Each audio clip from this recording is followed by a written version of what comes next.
ulit labas. Mag-ano muna ako ng pagkain ni Kuya Mario kay parating na yan galing sa trabaho. Ano ko sa ulam dito.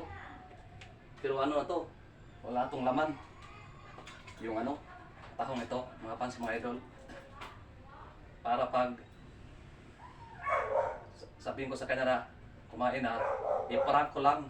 Pero wala nang laman to tahong. Eh, kinakain ko na kanina, naubos ko lahat. Busog talaga kasi sarap talaga yung tahong. Yung mamaya pag pumunta ni Kuya Mario, wala nang ulam. Ipaprank ko siya ito. Mga fans, mga idol. Tahong. Ito ihanda ko na. Plato. At saka kanin. Ito kanin. Isang kaldero to. Ito. At saka sausawan. Dito. Yan ko na. Lagay. Hintayin ko. Ito muna maghintay. Tapos Kuya Mario. Parating na yan. Dito yung parating na yan. Yayahin ko yan na, kain na kuya. Pero wala na, pinaprank ko yan. Wala nang laman sa ulam. Parang may sangas ko yung Mario. Maloko yan. Maloko yung tao yan. Palagi niya akong niloloko. Ito.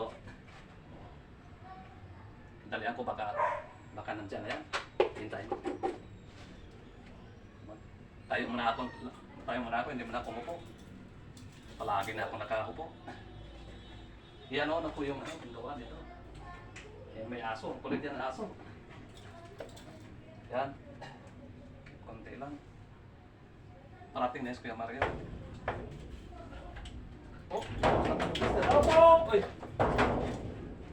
Nalito ka na kuya. Halika, kumain ka kuya. Tamang-tama. Luto na talaga yung ko. Ayan, gusto ko. Niluto ko na ulam at saka kanin at saka may sasawa na.